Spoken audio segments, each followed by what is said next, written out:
बेटा हम आपसे आज विद्युत रासायनिक श्रेणी के बहुत महत्वपूर्ण टॉपिक के बारे में चर्चा करने जा रहे हैं। ध्यान दीजिएगा, जब बेटा धातुओं को उनके मानक इलेक्ट्रोड विभव अर्थात उनके मानक अपचयन विभव के क्रम में जब उनको व्यवस्थित करते हैं, एक श्रेणी प्राप्त होती है जिसे हम लोग बेटा विद्युत रासायनिक श्रेणी कहते हैं, या शॉर्ट में इसको ECS कहते हैं, इलेक्ट्रोकेमिकल सीरीज। हम अपने पूरे व्याख्यान में बेटा विद्युत रासायनिक श्रेणी के लिए ECS शब्द का प्रयोग किया करेंगे और मानक इलेक्ट्रोड विभव या मानक अपचयन विभव के लिए SRP शब्द का प्रयोग किया करेंगे। ध्यान दीजिएगा, आपके सामने यहाँ पे जो टेबल बनाया गया है बेटा, ये विद्युत रासायनिक श्रेणी ECS की श्रेणी बनाई गई है, जो ऊपर से देखिए नीचे की ओर घटते हुए क्रम में है। सबसे ऊपर लिथियम, उसके नीचे potassium, barium, strontium, calcium, sodium, magnesium, aluminium, manganese, zinc, बेटा chromium, iron, cadmium, cobalt, nickel, stannous, lead, hydrogen, copper, mercury, उसके नीचे बेटा सिल्वर, प्लेटिनम, गोल्ड। ये सीरीज आपकी है। तो सब आइए हम इसको याद करने का बहुत ही अच्छा ट्रिक आज आपको बताते हैं, जो कुछ ही सेकंडों में आपको ये पूरी सीरीज, ये धातुओं का जो क्रम है आपको याद हो जाएगा। कुछ पंक्तियां आपको बस इसके लिए बेटा याद करनी है, उन पंक्तियों को थोड़ा आप ध्यान दीजिएगा। वो पंक्तियां हमारी क्या हैं, ध्यान दीजिए।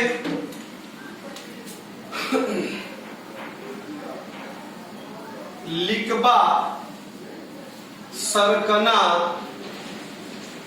मंगल, मंजन, करफी, कड़को,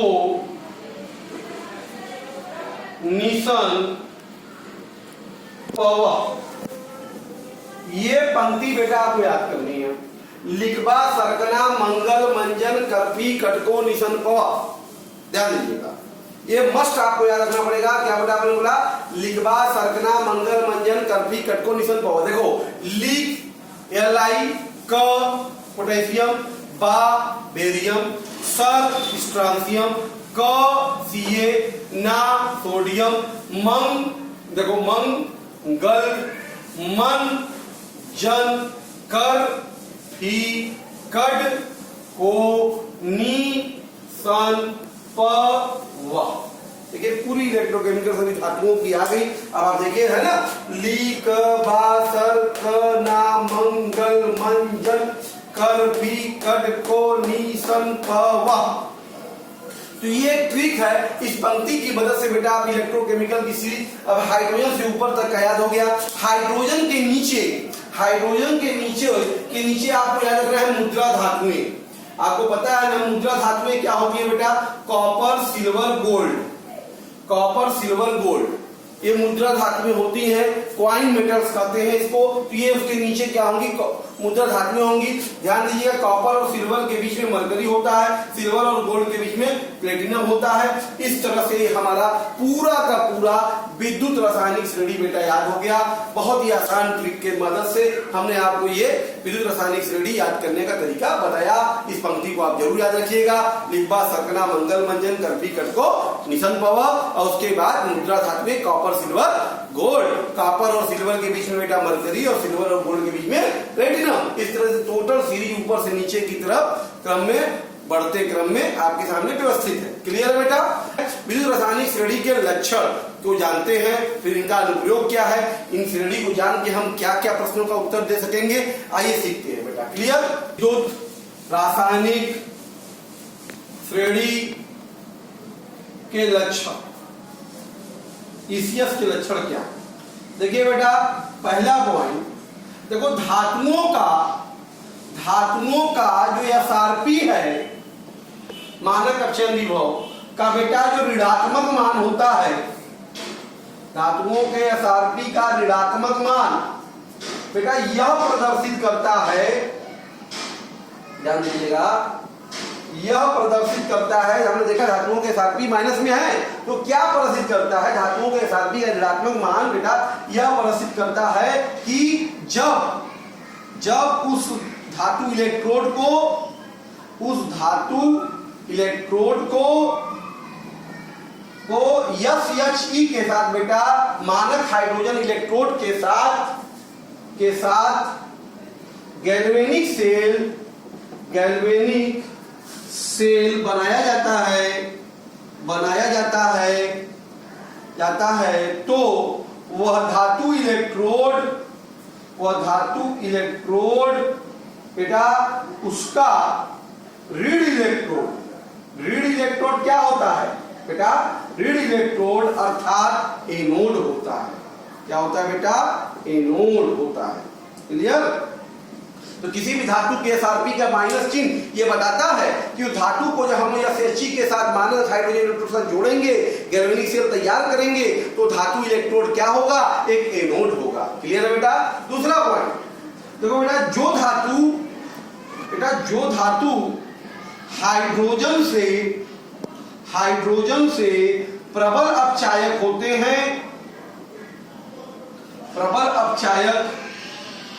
हैं उन्हें ECS में विद्युत रासायनिक श्रेणी में हाइड्रोजन से बेटा ऊपर स्थान दिया गया है, ऊपर रखा गया है। ध्यान दीजिएगा, विद्युत रासायनिक श्रेणी में हाइड्रोजन से ऊपर के सभी धातुएं क्या है? हाइड्रोजन से प्रबल अपचायक है, तथा बेटा इनका SRP जो होता है, मानक अपचयन विभव का मान बेटा SRP ऋणात्मक होता है। क्या होता है बेटा? ऋणात्मक। ठीक है, क्या होता है बेटा? ऋणात्मक होता है। क्लियर? ध्यान दीजिएगा। तीसरा पॉइंट बेटा, जो धातु हाइड्रोजन इलेक्ट्रोड से या हाइड्रोजन से दुर्बल अपचायक होता है, दुर्बल अपचायक है बेटा, उसे ECS में हाइड्रोजन के नीचे रखा गया है। हाइड्रोजन से कहां रखा गया है? नीचे रखा गया है। ध्यान दीजिएगा बेटा, पास में। और ध्यान दीजिएगा, इनका जो SRP होता है, इनका SRP बेटा धनात्मक होता है। क्या होता है? धनात्मक। तो ये है विद्युत रासायनिक श्रेणी का बेटा लक्षण है। ध्यान दीजिएगा भाई, किसी भी इलेक्ट्रोड का SRP माइनस का मतलब ये है कि गैल्वेनिक सेल बनाने पे वो उसका एनोड होगा, और जितने भी प्रबल अपचायक हैं जिनके SRP माइनस है उनको हाइड्रोजन से ऊपर स्थान दिया गया है, और जो दुर्बल अपचायक है हाइड्रोजन से जिनके SRP धनात्मक होते हैं उनको हाइड्रोजन से नीचे स्थान दिया गया है बेटा। अब आइए जानते हैं कि ECS इस रासायनिक श्रेणी का क्या उपयोग है। क्लियर बेटा? रासायनिक श्रेणी के अनुप्रयोग की बात करते हैं। ध्यान दीजिएगा, सबसे पहला हम बात करेंगे बेटा इसमें धातुओं की सक्रियता। ध्यान दीजिए, धातुओं की सक्रियता बेटा ये क्या होती है? देखो बेटा, किसी धातु द्वारा इलेक्ट्रॉन का त्याग कर धनायन बनाने की जो क्षमता होती है, बनाने की क्षमता उसकी सक्रियता को दर्शाती है, उसकी सक्रियता को दर्शाती है। ध्यान देगा, जो इतना जल्दी धनायन बना लेगा वो उतना ज्यादा क्या होगा? सक्रिय होगा। बेटा जिस धातु के SRP का मान अधिक ऋणात्मक होगा, ध्यान दीजिएगा, क्या होगा? अधिक ऋणात्मक होगा, वह धातु बेटा अधिक सक्रिय होगा। वह धातु क्या होगा? वो धातु अधिक सक्रिय होगा जिसका SRP बहुत ज्यादा ऋणात्मक है। तो इस बात को ध्यान दीजिएगा। क्लियर है बेटा? जैसे अगर हम बात करें ECS में बेटा, ऊपर से नीचे जाने पर सक्रियता घटती है। ठीक है, तो सक्रियता जो है बेटा SRP भी डिपेंड करता है, जो जितना अधिक ऋणात्मक SRP होगा उतना प्रबल सक्रिय होगा। क्लियर है? आइए इस पर एक एग्जांपल देखते हैं। क्लियर? क्वेश्चन आपके सामने दे दिया, कोई चार धातु है A B C D, चार धातु है बेटा, A है, B है, C है, D है। इनके मानक इलेक्ट्रोड विभव बेटा वोल्ट में दे दिए हैं क्रमशः, A का 0.40, B का -0.54, C का बेटा +1.4 और D का बेटा -1.36 है। तो इनकी घटती हुई सक्रियता, तो मैंने बताया जिसका एसआरपी सबसे अधिक ऋणात्मक होगा वो सबसे अधिक सक्रिय होगा। तो सबसे अधिक सक्रिय बेटा कौन है? डी है। देखिए इसका एसआरपी सबसे अधिक माइनस है तो सबसे सक्रिय हो गया डी। उसके बाद बेटा माइनस में किसका है बेटा? बी का है। तो उसके बाद सक्रिय कौन होगा बेटा? बी होगा। और धनात्मक अब दोनों है, इसमें जो कम धनात्मक होगा वो अधिक सक्रिय होगा। तो कम धनात्मक बेटा कौन है? सी है। और उसके बाद बेटा ए है। तो ये हो गया सक्रियता का घटता क्रम। क्लियर बेटा? इस तरह से हम लोग किसी भी धातु की सक्रियता का आकलन कर सकते हैं। क्लियर बेटा? धातुओं का धन विद्युतीय लक्षण, इलेक्ट्रोपॉजिटिव कैरेक्टर ऑफ मेटल। देखो बेटा किसी धातु का धन विद्युतीय जो लक्षण होता है, लक्षण वो धातु द्वारा इलेक्ट्रॉन का त्याग कर धनायन बनाने की प्रवृत्ति पर निर्भर करता है। ठीक है बेटा? धातुओं का जो ये धन विद्युतीय लक्षण है, धातुओं का धन विद्युतीय लक्षण बेटा, लक्षण ईसीएस में ऊपर से जो है नीचे क्या होता है? घटता। ऊपर जो होगा वो प्रबल धन विद्युतीय होगा। धन विद्युतीय का मतलब हम ये भी कह सकते हैं बेटा, जिस धातु के एसआरपी का मान अधिक ऋणात्मक होगा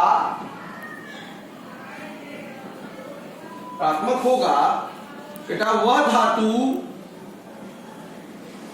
अधिक धन विद्युतीय होगा। क्या होगा? वो धातु अधिक धन विद्युतीय होगा। देखो बेटा धन विद्युतीय के आधार पर हमारे धातु में 3 प्रकार के होते हैं। ये इलेक्ट्रॉन त्याग करने की क्षमता के आधार पे एक होता है बेटा प्रबल धन विद्युतीय धातु।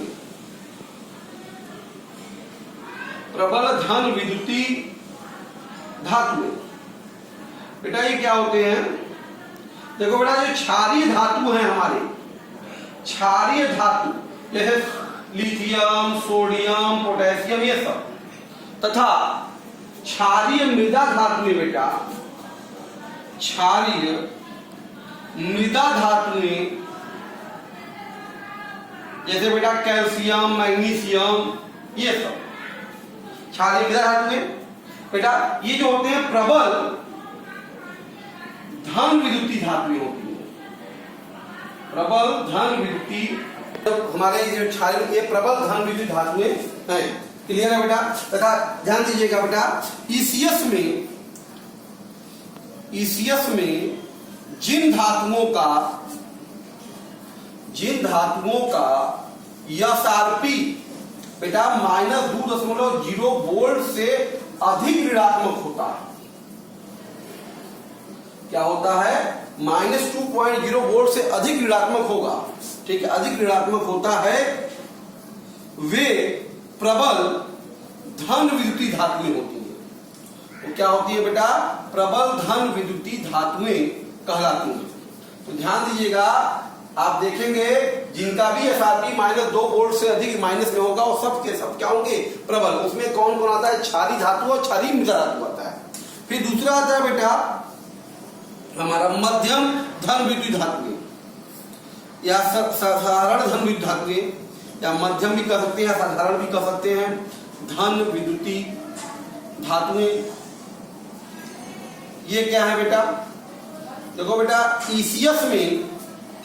ईसीएस में मैग्नीशियम व हाइड्रोजन के मध्य की जो धातुएं होती हैं,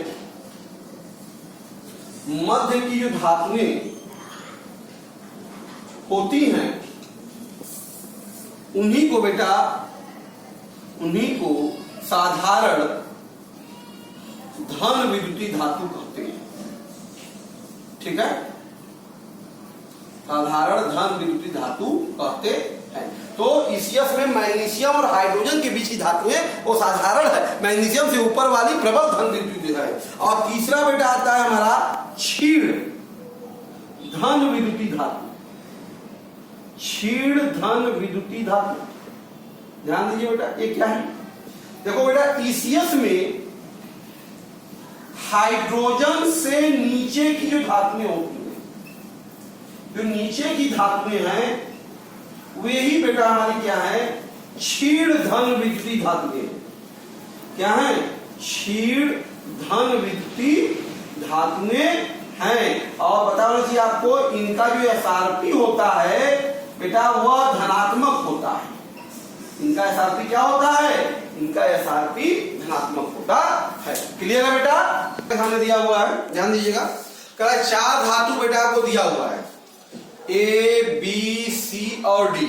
इनका मानक इलेक्ट्रोड विभव बेटा बोल्ट में क्रमशः देखो दे दिया है, ए का 0.80, बी का -0.76, सी का -0.12 और डी का धन 0.34 है।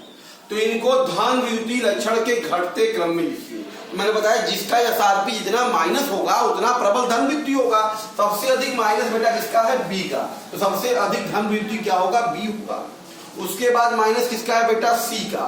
तो सब धन विद्युतीय कौन होगा? सी होगा। अब धनात्मक में जो कम धनात्मक होगा वो अधिक धन विद्युतीय होगा। कम धनात्मक में बताइए क्या है? डी है। और सबसे कम क्या है बेटा? ए। ये हो गया धन विद्युतीय लक्षण का घटता क्रम हो गया। क्या हो गया बेटा? घटता क्रम। क्लियर है बेटा? बेटा विस्थापन अभिक्रियाएं, जिसमें सबसे पहला हम बात करेंगे बेटा धातुओं का विस्थापन। धातुओं का विस्थापन, ध्यान दीजिए बेटा। आपको पता है ईसीएस में जो धातु ऊपर स्थित होते हैं,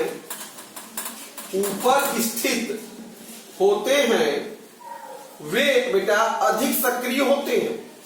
वे अधिक सक्रिय होते हैं। ठीक है? तो ऐसे धातु बेटा, ऐसे धातु अपने से कम सक्रिय जो होते हैं बेटा, अपने से कम सक्रिय धातु को उनके लवण के विलयन से विस्थापित कर देते हैं। ठीक है? क्या जो अधिक सक्रिय धातु होगा बेटा वो अपने से कम सक्रिय धातु को उसके लवण के विलयन से विस्थापित कर देगा, क्योंकि उसका ईसीएस में स्थान ऊपर है। आइए कुछ क्वेश्चन हम लोग देखते हैं। क्लियर बेटा? देखिए बेटा, क्वेश्चन ऐसे है। पहला, जिंक कापर सल्फेट विलयन से कापर को विस्थापित कर देता है, क्यों? क्योंकि बेटा ईसीएस में जिंक का स्थान जो है, आप ध्यान दें, कहां है? कॉपर से ऊपर है। जिंक का स्थान कॉपर से ऊपर है बेटा, इसलिए बेटा जिंक की क्रिया कॉपर सल्फेट से आप कराएंगे तो ये कॉपर को विस्थापित कर देगा और स्वयं उसके स्थान पे आ जाएगा। क्लियर है बेटा? तो ये इस कारण से, क्योंकि जिंक क्या है? कॉपर से ऊपर है। दूसरा क्वेश्चन कह रहा है कॉपर धातु सिल्वर नाइट्रेट से सिल्वर को विस्थापित कर देता है। उसका कारण यही है क्योंकि ईसीएस में कॉपर बेटा जो है, कॉपर का स्थान वो सिल्वर से ऊपर है बेटा, इसलिए तो ये कॉपर क्या हुआ? सिल्वर सक्रिय है, इसलिए कॉपर क्या करेगा? सिल्वर नाइट्रेट विलयन से बेटा सिल्वर को क्या करेगा? विस्थापित कर देगा और स्वयं उसके स्थान पे आ जाएगा, इसलिए कॉपर ने विस्थापित कर दिया। तीसरे क्वेश्चन में पूछ रहा है लोहा, आयरन जो है कॉपर सल्फेट से कॉपर को विस्थापित कर देता है। क्योंकि आपको पता है ना ईसीएस में आयरन का स्थान कॉपर से ऊपर है, इसलिए बेटा जो आयरन है वो कॉपर सल्फेट विलयन से आसानी से कॉपर को विस्थापित कर देगा। परंतु आप जानते हैं कि ईसीएस में बेटा सिल्वर का स्थान जो है सिल्वर का स्थान कॉपर से नीचे है, कॉपर से नीचे है, इसलिए कॉपर सक्रिय है नहीं, इसलिए सिल्वर जो है कॉपर सल्फेट से कॉपर का विस्थापन नहीं करेगा। क्लियर है बेटा? वो द्वारा अम्लों से हाइड्रोजन का विस्थापन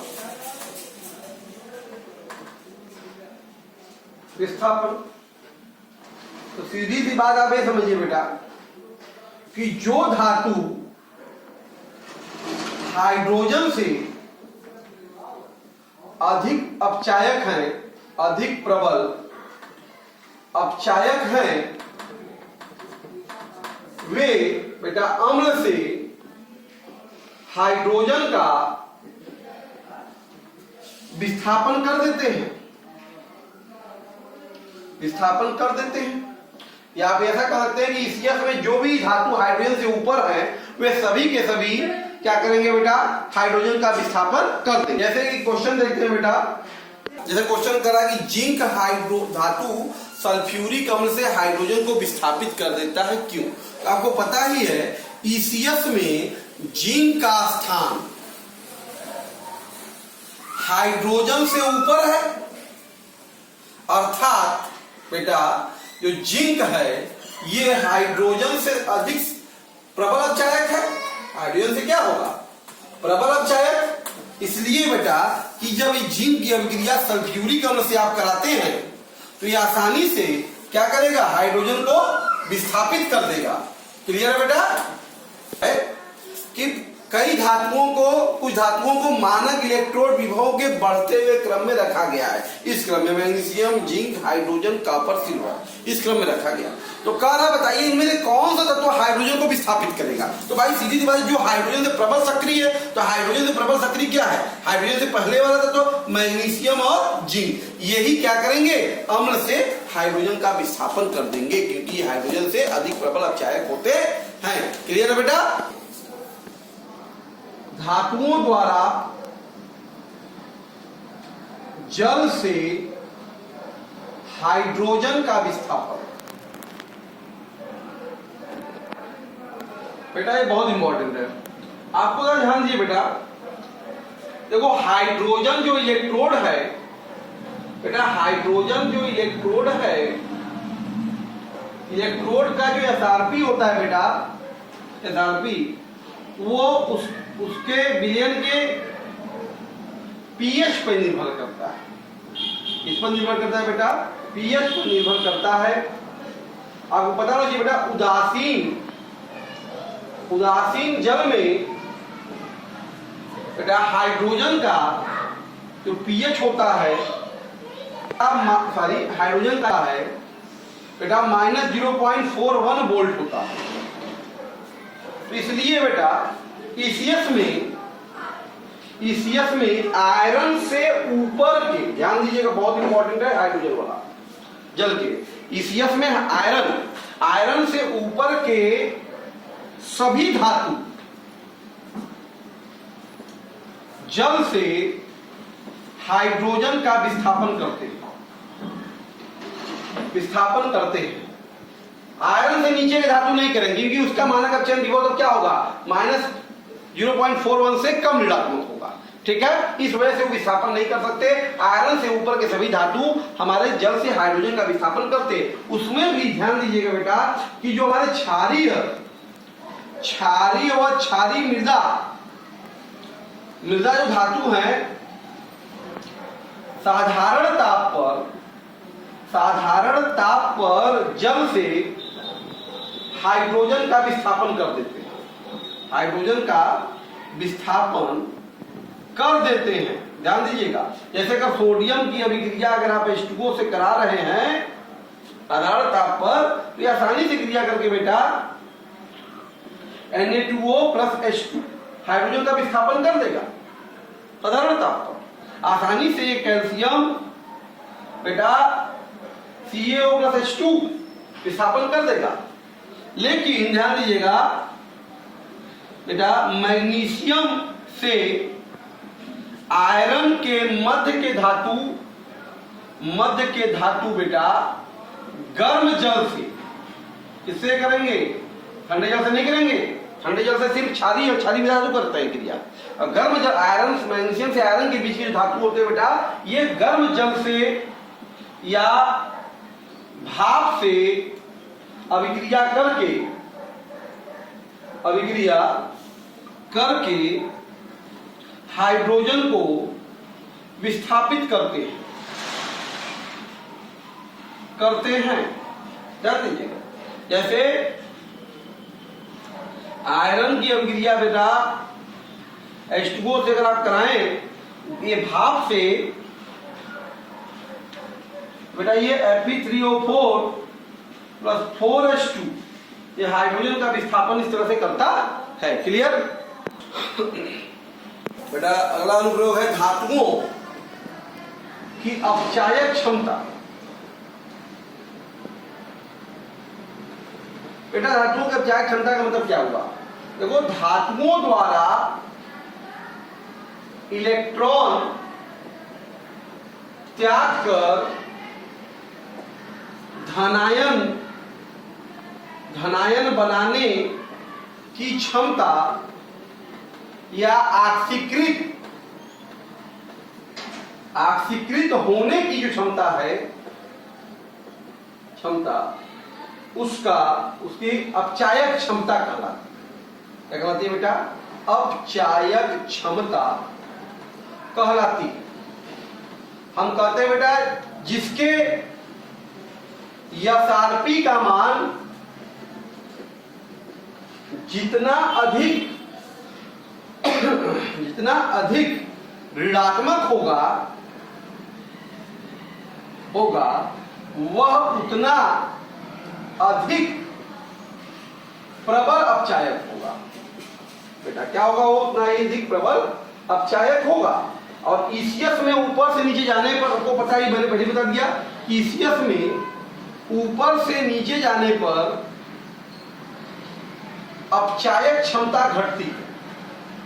अपचायक क्षमता जो होती है बेटा क्या होती है? वो क्या होती है? घटती है। जैसे क्वेश्चन देखते हैं हम लोग बेटा, दिया करा है, कुछ धातु दिए हैं, आयरन है, सोडियम है, कॉपर है, जिंक है, इनको घटते हुए अपचायक क्षमता के क्रम में लिखिए। तो यहाँ पे इसका आंसर आप ईसीएस के माध्यम से देंगे। याद करिए ईसीएस में बेटा क्या क्रम है? ली, क, बा, सर, क, ना। तो सबसे ऊपर क्या है? सरकना में सोडियम, तो सबसे अधिक प्रबल क्या होगा? सोडियम होगा। सरकना हो गया। फिर मंगल नहीं है कोई, मंजन है, जेडेन है ना, तो उसके बाद सक्रिय कौन होगा बेटा? जेडेन होगा। मंजन हो गया। कर, फी मतलब आयरन है, उसके बाद सक्रिय कौन होगा बेटा? आयरन। तो सबसे कम कौन होगा बेटा? सबसे लास्ट में कौन होगा? आपका कॉपर। तो ये हो गया अपचायक क्षमता का घटता क्रम। इस तरीके से ईसीएस की मदद से हम लोग किसी भी धातु की अपचायक क्षमता का घटता या बढ़ता क्रम लिख सकते हैं। क्लियर बेटा? धातुओं के साथ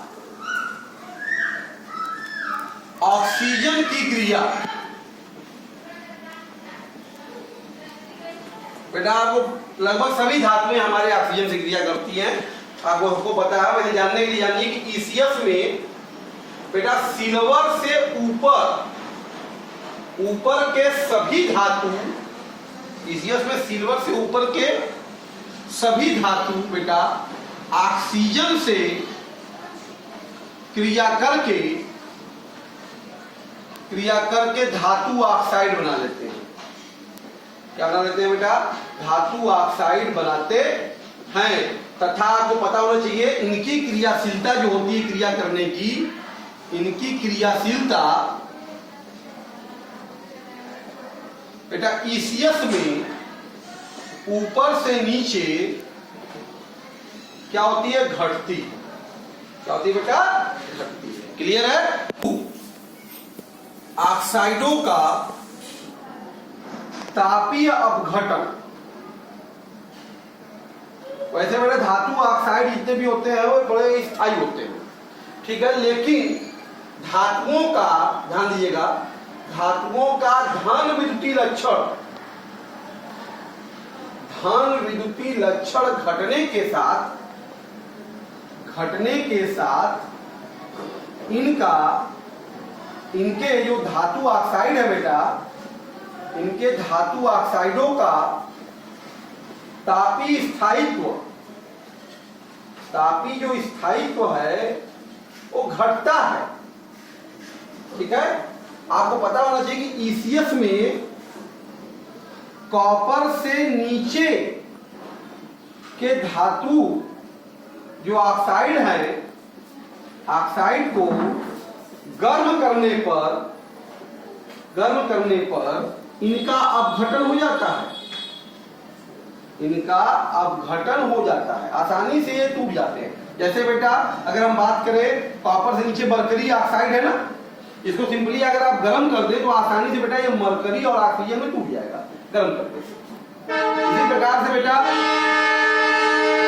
से सिल्वर है उसके नीचे, तो सिल्वर ऑक्साइड को भी अगर हम गर्म कर दें तो सिंपली ये क्या होगा, सिल्वर और ऑक्सीजन में टूट जाएगा। इसी प्रकार बेटा गोल्ड ऑक्साइड अगर है उसको भी अगर आप गर्म कर दें तो आसानी से ये गोल्ड और ऑक्सीजन में टूट जाएगा। तो अति क्षीण जो धातु होते हैं वो आसानी से गर्म करने पे अपने ऑक्सीजन और धातु में टूट जाते हैं, मतलब ये स्थायी कम होते हैं। क्लियर बेटा? धातु ऑक्साइडों का हाइड्रोजन द्वारा अपचयन, क्या आप सिंपली कहते हैं धातु ऑक्साइडों का हाइड्रोजन से क्रिया, ये भी कर सकते हैं। तो ध्यान दीजिएगा ECS में बेटा आयरन से नीचे के जो धातु होते हैं के धातु बेटा धातु के आयरन से नीचे के जो धातु के ऑक्साइड है बेटा, ऑक्साइड को हाइड्रोजन के साथ अगर गर्म कर दिया जाए या गर्म करने पर बेटा इनका ध्यान दीजिएगा धातु व जल में अपचयन हो जाता है। ठीक है, तो ध्यान, आयरन से नीचे के ही धातु सिर्फ और सिर्फ वो क्या करेंगे, धातु ऑक्साइड से अगर क्रिया करेंगे तो अपचयित कर देंगे। जैसे निकिल ऑक्साइड है, अगर इसका आप हाइड्रोजन से क्रिया करा दीजिए तो ये इसको अपचयन कर देगा आसानी से और ये निकिल और H2O बना देगा। Cu है कॉपर ऑक्साइड, इसका हाइड्रोजन से क्रिया करा दीजिए, सभी आयरन से नीचे आसानी से क्रिया करेगा हाइड्रोजन भाई से, और गर्म करते हुए गर्म करेंगे तो आसानी से कॉपर और H2O बना लेगा। तो कहने का मतलब यह है कि आयरन से नीचे के सभी धातु ऑक्साइड हाइड्रोजन से क्रिया करके धातु और जल बना लेते हैं। आयरन भी यहां तक बेटा फेरिक ऑक्साइड जो है इसका जान लीजिए Fe2O3, अगर इसकी क्रिया अगर हम लोग हाइड्रोजन से कराते हैं 300 डिग्री सेल्सियस बेटा, तो फेरस ऑक्साइड में FeO प्लस H2O में परिवर्तित हो जाता है। क्लियर है बेटा? क्या धातु ऑक्साइड का हाइड्रोजन से अपचयन। धातुओं के निष्कर्षण में भी हम लोग ECS का प्रयोग देखते हैं। ध्यान दीजिए बेटा, खास तौर पे सिल्वर गोल्ड धातुओं का जो निष्कर्षण है बेटा, साइनाइड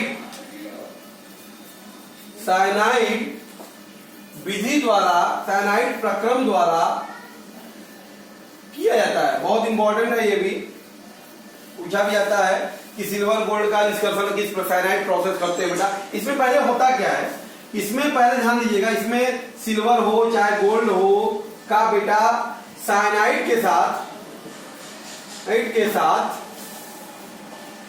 एक संकर बनाते हैं, एक संकर कॉम्प्लेक्स बनाते हैं जिसका बेटा जिंक धातु द्वारा अपचयन करा देते हैं। इसी को बेटा साइनाइड प्रोसेस करते हैं। जैसे सिल्वर है तो पहले सिल्वर का क्या करेंगे, कॉम्प्लेक्स बना लेंगे 2Na बेटा Ag और Cn ट्वाइस, ये हमारा सिल्वर का एक कॉम्प्लेक्स है, सोडियम डाइसाइनो अर्जेंटेट। ठीक है, इसका जब हम लोग जिंक से क्रिया करा लेते हैं बेटा, जिंक क्या करेगा, सिल्वर को रिप्लेस कर देगा सिल्वर से, आसानी से सिल्वर देखिए यहाँ पे रिप्लेस हो गया और साथ में क्या बन गया बेटा Na2 Zn Cn4। ये कॉम्प्लेक्स बन गया और सिल्वर का विस्थापन हो गया। यह एक साइनाइड प्रोसेस है। तो साइनाइड प्रक्रम के द्वारा इस तरह से हम लोग धातुओं सिल्वर या गोल्ड का निष्कर्षण कर सकते हैं। क्लियर है बेटा? हैलोजनों की आक्सीकारक क्षमता,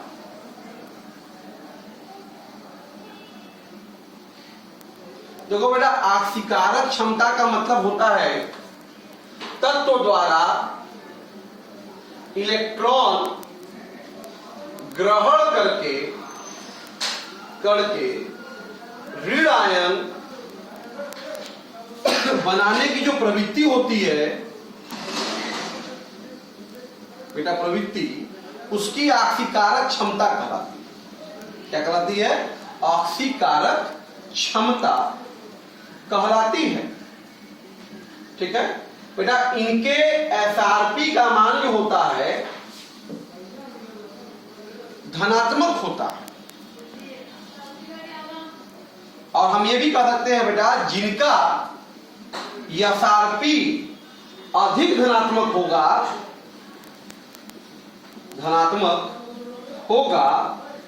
वह उतना ही प्रबल क्या होगा? आक्सीकारक होगा। उतना ही प्रबल क्या होगा बेटा? आक्सीकारक होगा। हैलोजनों की बात हो रही है बेटा, तो हैलोजनों की आक्सीकारक क्षमता के घटने का क्रम जो है बेटा, क्रम जो है ये इस क्रम में है, F2, Cl2, Br2, I2। ये इस क्रम में इनकी आक्सीकारक क्षमता घटती है। क्योंकि इस क्रम में आक्सीकारक क्षमता अगर इनकी घट रही है बेटा, तो आप ये समझिए कि इनका जो अम्ल होगा, हाइड्रोजन जो HF है, इसे HF, HCl, HBr, HI, इनका जो अपचायक क्षमता है, इनका जो अम्ल है, ये इनके अपचायक क्षमता का बढ़ने का क्रम होगा। क्षमता के बढ़ने का क्रम है, क्योंकि इस क्रम में इनकी आक्सीकारक क्षमता घट रही है, तो इस क्रम में इनकी अपचायक क्षमता क्या होगी? बढ़ेगी बेटा। क्लियर है? किसी रेडॉक्स अभिक्रिया के होने की संभावना की बात हो रही है। संभावना कि रेडॉक्स अभिक्रिया होगा कि नहीं होगा। तो बेटा, किसी भी कोई रेडॉक्स अभिक्रिया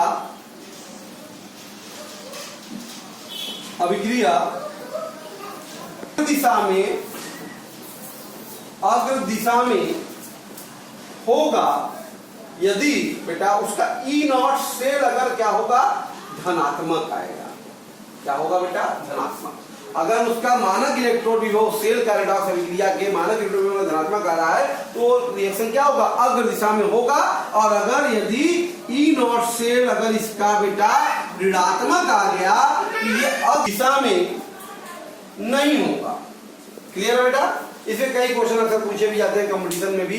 कोई भी ऐसा बताइए हो रहा है कि नहीं, आगे दिशा में हो रहा है कि नहीं। ठीक है, आइए देखते हैं कुछ एग्जांपल। बहुत अच्छा क्वेश्चन है। कह रहा है कुछ रेडॉक्स युग्मों के मानक अपक्षयन विभव यहां दिए हुए हैं। तो कह रहा बताइए इसमें सबसे पहले प्रबल आक्सीकारक बताना है और बेटा प्रबल अपचायक बताना है। आपको बताया गया है ना, प्रबल आक्सीकारक किसे कहेंगे? जिसके एसआरपी, देखिए सभी का एसआरपी दिया हुआ है, जिसका एसआरपी सबसे अधिक धनात्मक होगा वही प्रबल आक्सीकारक होगा।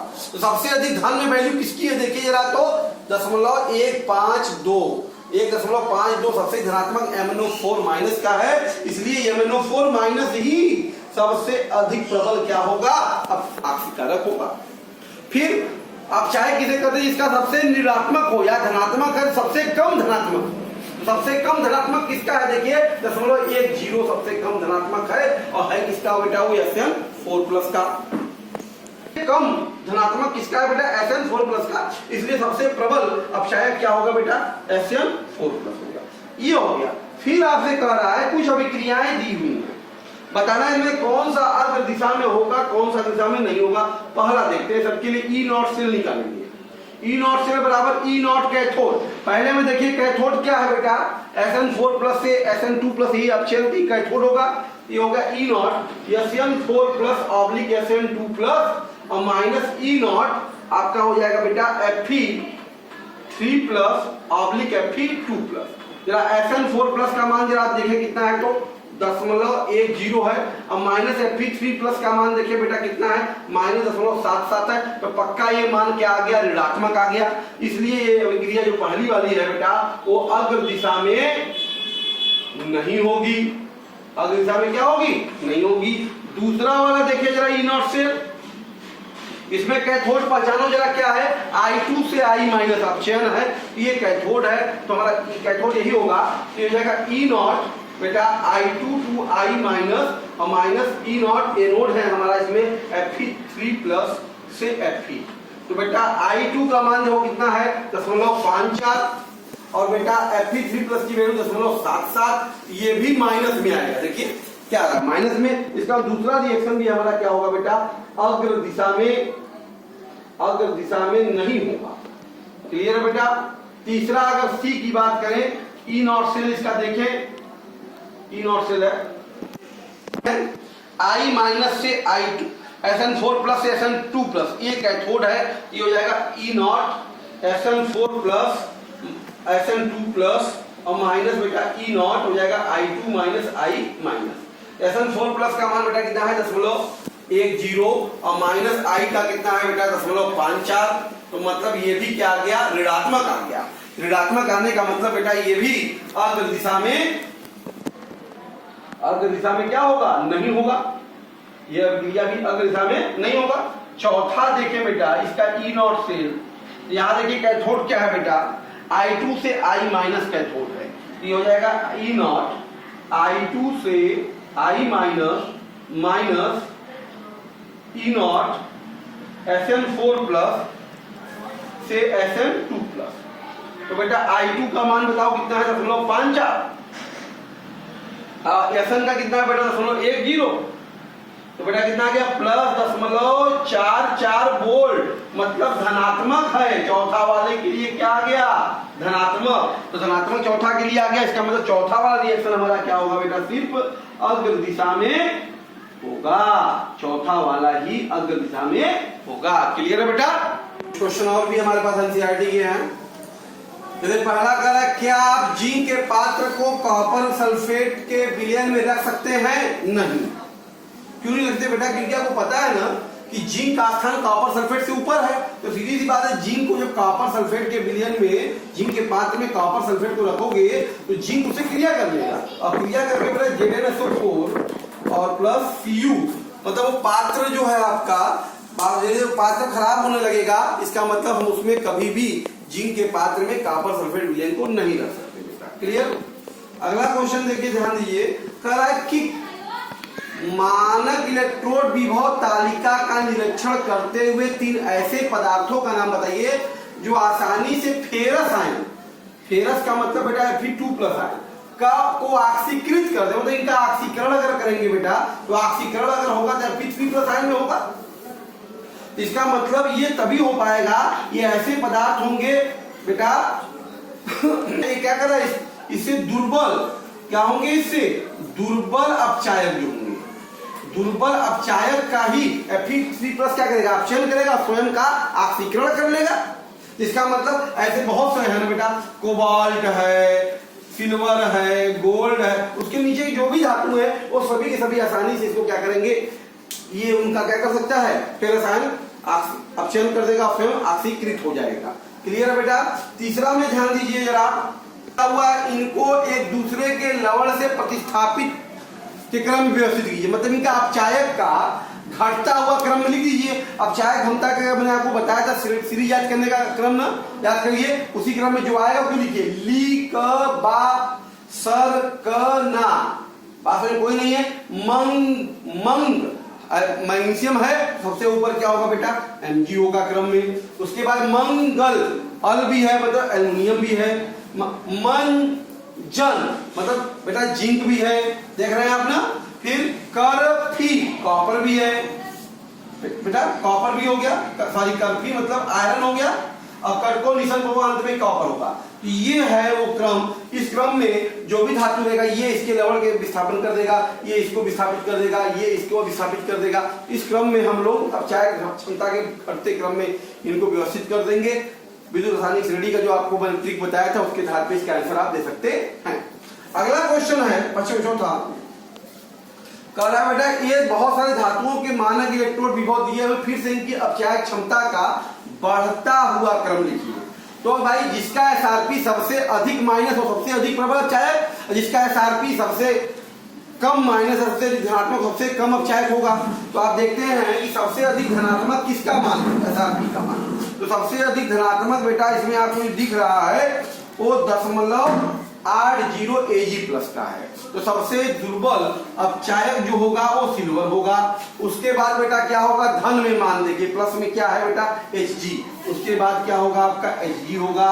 उसके बाद अगर बेटा बात सब माइनस में आ गया अगर, तो माइनस में जो सबसे कम माइनस में होगा, कम माइनस में देखिए क्या क्या है आपके पास, 2.37 2.92 क्रोमियम है। इसके बाद बेटा क्या आ जाएगा, क्रोमियम आ जाएगा। उसके बाद देखिए क्या आ जाएगा, मैग्नीशियम आ जाएगा। और उसके बाद क्या आ जाएगा, पोटेशियम। ये हो गया अपचायक क्षमता का बढ़ता हुआ क्रम। इस तरह से आज हमने आपसे बेटा बहुत इंपॉर्टेंट टॉपिक विद्युत रासायनिक श्रेणी का आपसे अध्ययन किया, जिसपे विभिन्न प्रकार के उसके अनुप्रयोग का अध्ययन किया, जिससे हम कोई भी क्वेश्चन को आसानी से सॉल्व कर सकते हैं। आप कंपटीशन में बहुत यूज होने वाला आपके लिए श्रेणी सीरीज था, इसको अच्छे से प्रैक्टिस कीजिए, ढेरों क्वेश्चन लगाइए बेटा। Okay, thank you.